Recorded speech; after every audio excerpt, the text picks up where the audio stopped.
हाय दोस्तों, कैसे हैं आप सभी। मैं डॉक्टर आनंद व्यास फिर से अपने यूट्यूब चैनल पर आप सभी का स्वागत कर रहा हूं और आशा कर रहा हूं सभी ठीक है, मस्त है, एंजॉय कर रहे हैं। Emerging technologies in global business environment का सब्जेक्ट चल रहा है। 5th मोस्ट इंपॉर्टेंट क्वेश्चन मैं कंप्लीट 5th क्वेश्चन पे मैं आ गया हूं और जल्दी से अपनी सीरीज आगे बढ़ाते हैं और बहुत जल्दी ये सीरीज कंप्लीट भी करने की कोशिश करते हैं।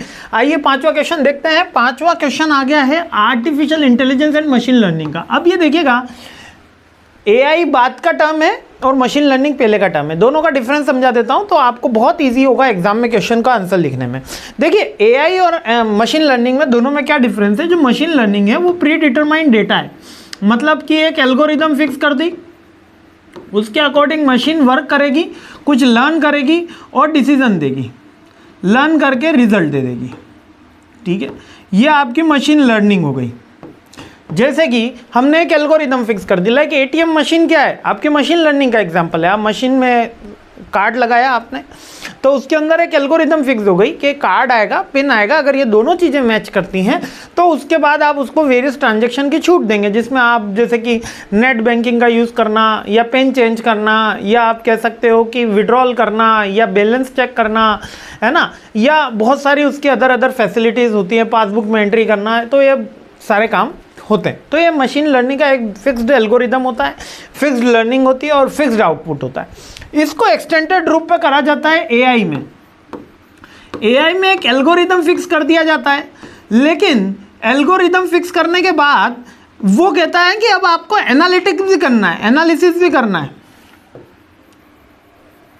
और एक प्रॉब्लम सॉल्विंग एक्टिविटी आपको डन करनी है। कौन सी? Problem solving activity.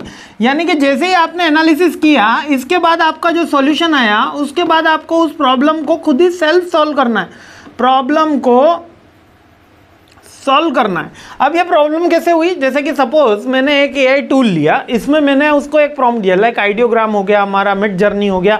हमने एक टूल दिया कि मेरे को एक इस तरीके की वर्चुअल इमेज क्रिएट करके दो।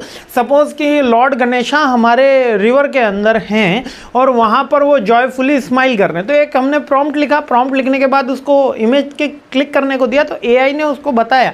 यानी कोई हमने एल्गोरिदम फिक्स किया, उसके बाद अनसीन डेटा, यानी कि वो जो रिजल्ट है वो आज तक कहीं पे आया नहीं है, लेकिन वो रिजल्ट के बिना भी उन्होंने नया रिजल्ट जनरेट कर दिया। यानी कि उनके पास एनालिसिस करने के लिए डेटा आया, फिर उसका एनालिसिस करा और रिजल्ट दिया, नई चीज़ है।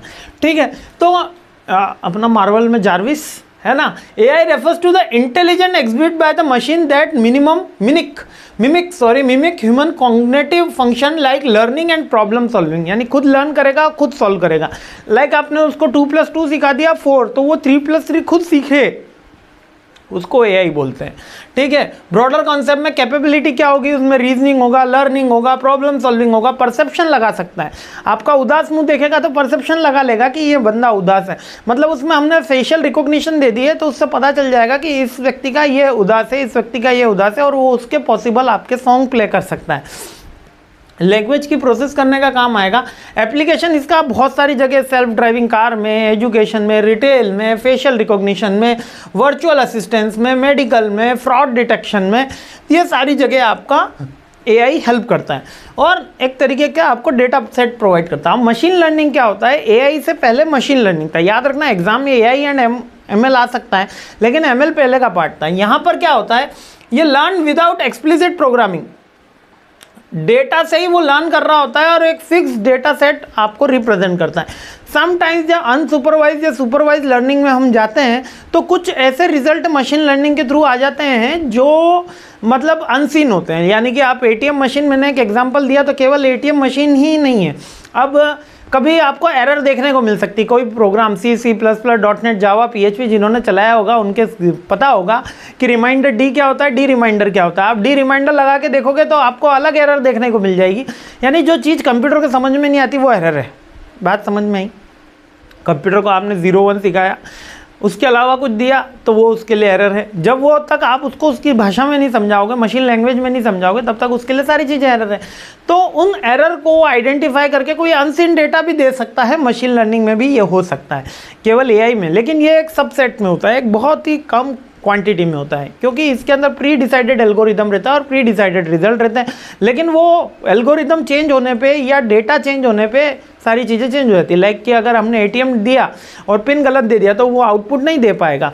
तो यहाँ पर सारी चीज़ें, अब ये मशीन लर्निंग के अंदर सुपरवाइज लर्निंग होगी। सुपरवाइज लर्निंग में एक प्री डिसाइडेड हमने एल्गोरिदम दे दिया कि इस तरीके के मेल आए तो उसको स्पैम समझना, उसको इस तरीके का समझना, है ना, उसको अनसब्सक्राइब का बटन उसके साथ देना, तो वो सुपरवाइज लर्निंग हो गया। अनसुपरवाइज लर्निंग में अपन क्या कर रहे हैं कि कस्टमर को सेगमेंट करना, उसको बिहेवियर करना।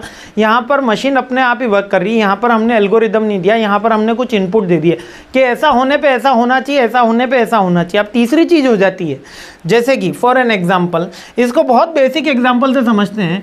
ए होने पे बी आता है, बी होने पे सी आता है और सी होने पे डी आता है। तो मान लो ए बी आएंगे तो क्या होगा, ये मशीन लर्निंग से अपन पूछ लेंगे। तो वो बोलेगा ए बी आएंगे तो क्या होगा, यहाँ पर बी सी हो जाएगा। या मैं बोल दूँ बी सी आएंगे तो क्या होगा, तो वो बोल देगा सर सी डी हो जाएगा। ये उसका अनसीन डेटा होता है, इसके बारे में हमने उसको सिखा नहीं रखा, लेकिन वो इससे अब रिप्रेजेंट करके खुद ही जॉट डाउन कर लेता है। ये मशीन लर्निंग तक पॉसिबल था। लेकिन जब हम ये कहते हैं कि यहाँ पर तो आपने ए बी सी का बता दिया, अगली स्टेप क्या होगी, अगली स्टेप वो कह देगा कि डी आके सर ई होगा। ये आपका AI का एग्जाम्पल है। यहाँ पर वो एनालिटिकल स्किल से थोड़ा आगे बढ़ चुका है, जो नया ही डेटा है उसके बारे में भी बात कर रहा है। समझ में आया ना, ये मतलब अभी ड्रॉ हुआ लेकिन बढ़िया एग्जाम्पल है। ठीक है, आगे बढ़ते हैं। आगे दोनों में रिलेशनशिप क्या है, MI स्टार्टिंग पोजीशन थी और AI जो है वो उसकी नेक्स्ट जनरेशन में आता है। दोनों ही रिप्रेजेंट करते हैं, इंटेलिजेंस करते हैं, मशीन को लर्न बनाने के लिए वर्क करते हैं। और AI is not all AI is machine learning. AI हमेशा मशीन लर्निंग पे डिपेंड भी नहीं करता, क्योंकि समटाइम्स कुछ ऐसी चीज़ें भी आ गई हैं जिनमें मशीन लर्निंग का यूज़ नहीं है, डायरेक्ट AI की एल्गोरिदम ही अलग वर्चुअल में चल रही है ना। जब हम इंटरनेट पे वो सारी चीज़ें ले रहे हैं, क्लाउड कंप्यूटिंग की हेल्प लेते हैं जब। और फ्यूचर क्या है, इनका फ्यूचर बहुत हाई पॉजिटिव है। AI का मेडिसिन में यूज़ होने वाला, रिटेल में यूज़ होने वाला, सेल्फ ड्राइविंग कार में यूज़ होने वाला, स्मार्ट रोबोट में यूज़ होने वाला, ऑटोमेशन में, मैन्युफैक्चरिंग में, इंडस्ट्री में, सब जगह।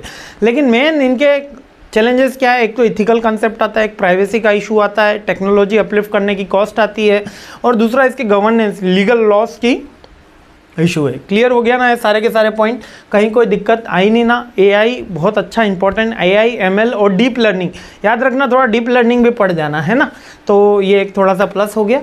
तो ये क्वेश्चन का पूरा सेट बनता है। आगे बढ़ते हैं, सीरीज आगे बढ़ाते हैं। जय हिंद।